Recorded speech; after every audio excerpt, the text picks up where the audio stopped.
My wife and I have been happily together for 13 years. 5 years ago, my wife, now 55, reconnected with an old high school friend. Soon, they were talking and texting constantly, all day, every day. If he didn't text her for some reason, she would get upset.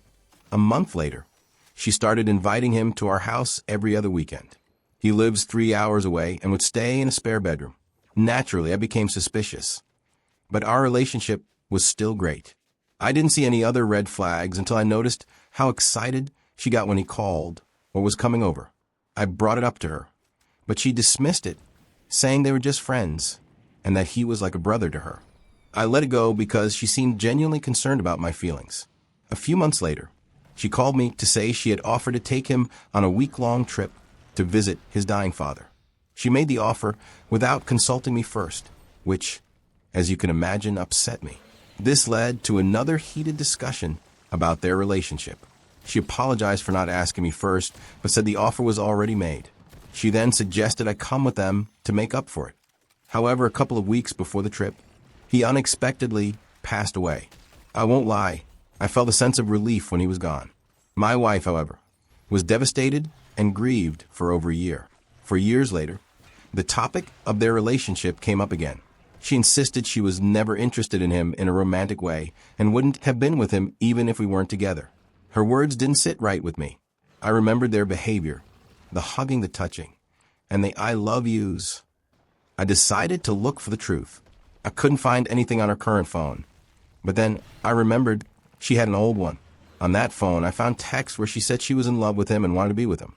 The messages confirmed my suspicions. My problem is that he is dead, and our relationship has been great ever since. But I can't let go of the lies. It's been a year, and it's still on my mind all the time. The fact that she lied to me for years really affects me. Am I overreacting? Should I suck it up and deal with it? Or should I confront her and risk our relationship? My girlfriend and I have been together for about 6 months. Last August, or maybe it was late July, we went to a friend's birthday party. Even though she didn't know the birthday person well, they knew her. So I asked if she could come. As their friend, they agreed. We're both 17 and from Eastern Europe, so alcohol was part of the night. The party was at an old farmstead that used to belong to a wealthy man. The place had a few ponds that were probably 100 years old. After the party, my girlfriend and I went to one of the ponds and sat on a bench. Nothing major happened. We were just talking and enjoying the moment. There was a wooden platform, a dock, over one of the ponds. Knowing that water and a drunk person isn't a great mix, I immediately told her to get off it. But she promised me she was fine and wouldn't do anything. The next moment, she leaned down to touch the water, again assuring me that nothing would happen. Then she lay on the dock to swirl the water around. That's when it happened. I was also pretty drunk at this point. As I was sitting on the bench, trying not to fall asleep, she just fell into the pond.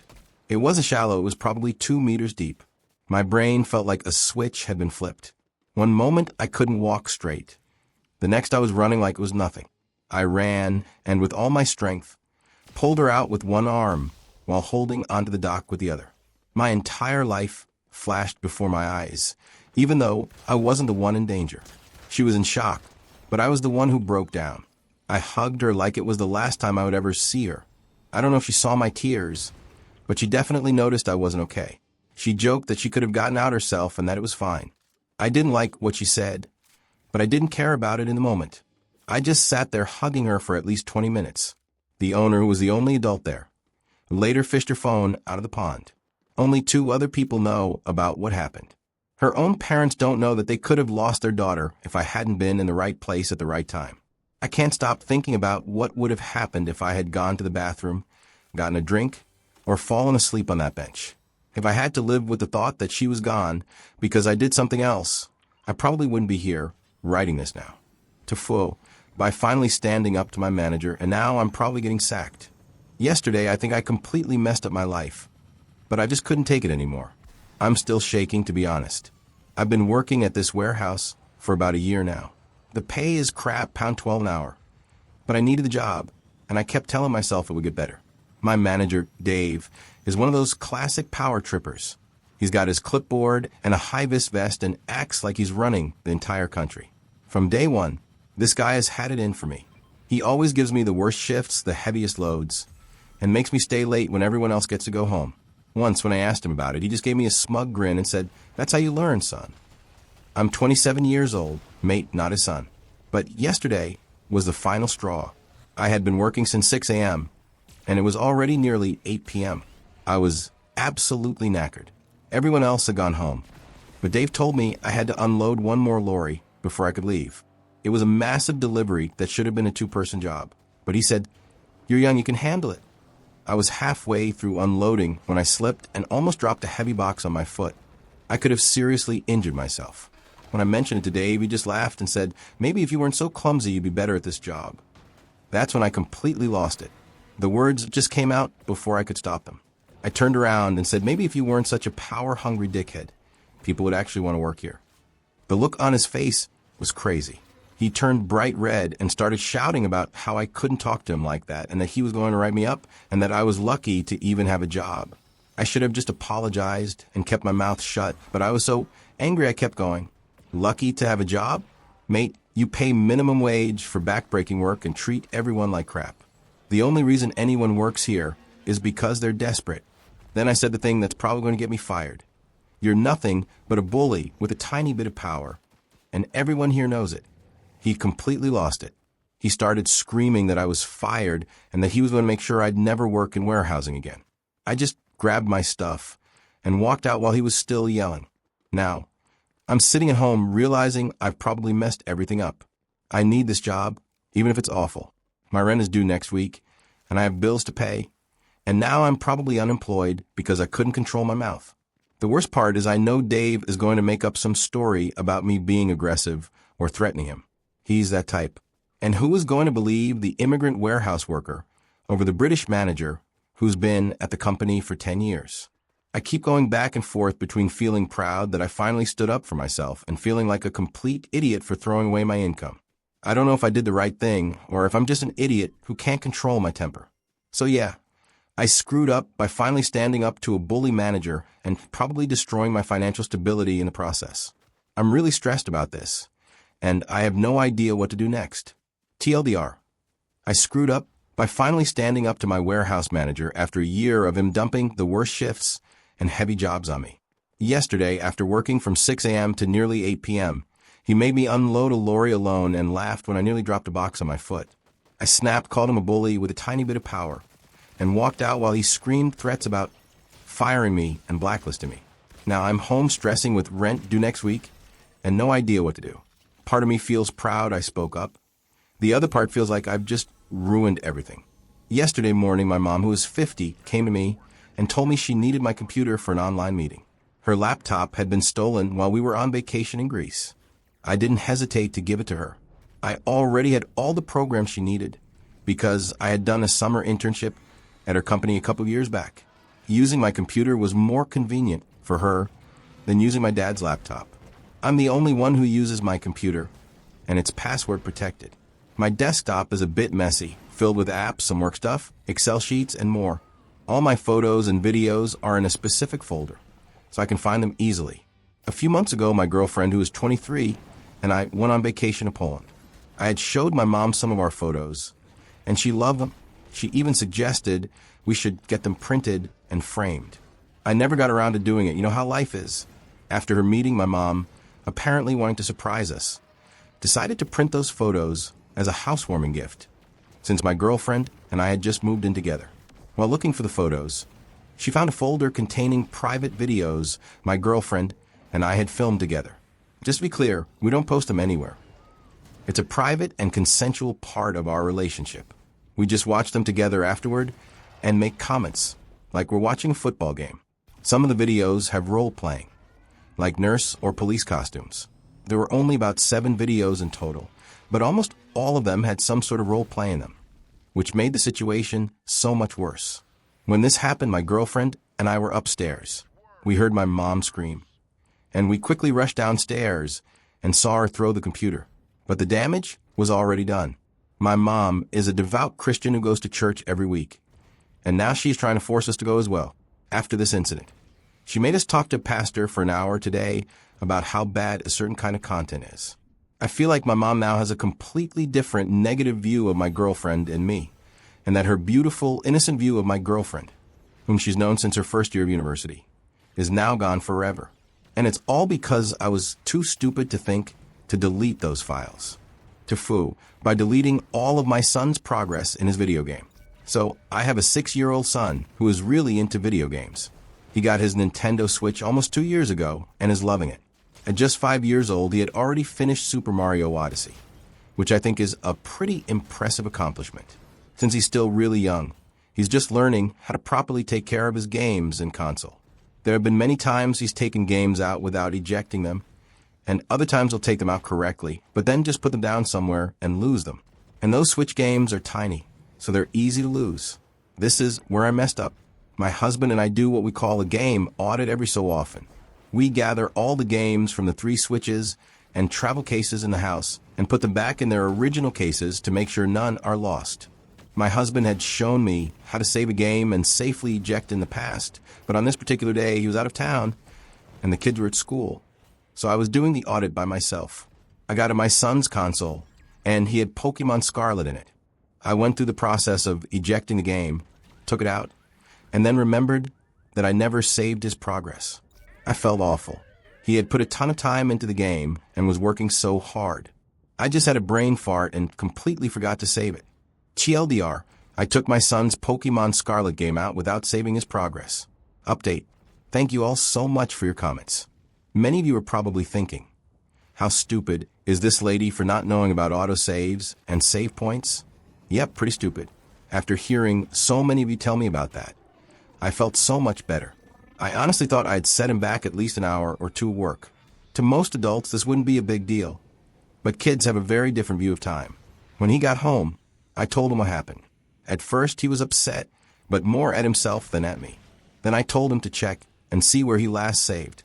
It turned out he had saved super close to where he stopped. So it wasn't as big of a mess up as I thought. Still, the fear of it is going to make me remember to save from now on. To the people who commented about video game addiction, thank you so much. I know addictions of any kind can be hard to overcome, especially ones that start so young. I can say that he is more balanced now than he was when he finished Odyssey. He's in sports, goes outside with friends all the time, and we've been limiting him to 4 to 5 hours a week for video games. I'll do more research and talk with my husband about other ways to make sure addiction doesn't become a problem. In the end, I guess it all worked out. And my son was so kind to me even when he thought a significant amount of his gameplay was lost. Should I warn my coworker that he is alienating himself socially? I work in a project-based profession where projects can last from 6 months to several years. This means you're typically working with the same small group for the entire duration. As a natural consequence of working closely with the same few people, friendships usually form. We'll take lunch together sometimes or go for drinks after work. On my current project, we have an especially harmonious group. We've been working together for 6 months, and we go out socially, talk, and joke around during the day. We're not best friends, but we are a tight-knit group of coworkers. However, we have one coworker who is 24, who seems to be alienating himself from a group, and I feel awful because he doesn't seem to be aware of it. He's losing the good faith and camaraderie of everyone on the team, and he doesn't seem to understand why. I can see that it's upsetting for him, and it's unpleasant for me to watch. That being said, I don't know him well at all, and I feel uncomfortable approaching him about this issue. He's an overall nice guy and has some excellent qualities, but they are completely overshadowed by his tone-deaf conduct. The result is that the entire team is spending less time together, socially, because we wouldn't host an event with everyone except him. But most people also can't stand to be around him more than they have to. I'm wondering if I should say something to him, and if so, what I should say. His behaviors include, but are not limited to, he acts like he's the most experienced despite being one of the least experienced on the team. He constantly interrupts others and gives unsolicited advice to people in different specialties. He minimizes his coworkers' complaints. For example, when someone said, "The client keeps calling me on weekends," he replied, "Maybe work harder, so they won't need to." He gets angry if anyone uses a nickname version of his very common name, even from people who barely know him. He went to a bar with us and other teams and spent the whole night lecturing everyone about how he doesn't drink because he's healthier and has more willpower. He proudly and conspicuously tackled on coworkers for bending the dress code when no clients were around, which led to a company-wide memo. So, should I say something to him? Or should I just let him figure it out on his own? I don't want to hurt his feelings, but at the same time, I feel like I should do something. Update 6 years later. I, F26, am in love with my best friend, M26, but he thinks a relationship is doomed to fail.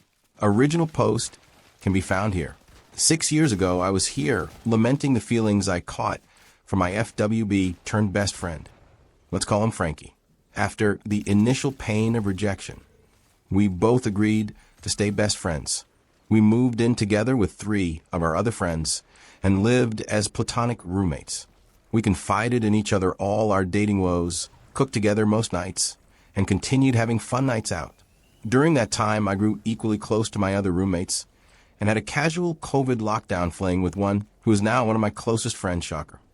After 3 years of living together, I had finally, mostly, gotten over my feelings for Frankie. We were both casually dating other people and in a good place. I had spent many holidays with his extended family as his best friend and was content knowing that I had a lifelong friend. Then he had a big health scare. It ended up not being anything major, but at the time put a lot of things into perspective for the both of us. The night Frankie returned from the hospital, we had a heart-to-heart. I cried as I told him how scared I was during the emergency, and it ended with us both deciding to try dating seriously. We moved out of the group house with our friends to a small condo together. It took some time to change from an awkward platonic relationship to a truly romantic one, but we allowed the relationship to take its own time and course. It's been 3 years together now. He is currently cradling our shared cat as we plan a romantic weekend getaway to New York. He was right. After the 1-year mark, we sat and had a big talk. We talked about what each of us needed to work on to continue the relationship. Instead of it being a relationship death sentence, it led to both of us getting therapy, making positive changes, and brought us even closer. We now have such open communication that even after 3 years, we have not had a fight. I could not be happier to have my person, as well as the wonderful family that I now get to be a part of. TLDR. After 3 years of remaining besties, a mortality check pushed us together, celebrating 3 years of bliss, and hopefully more to come. Smiley face.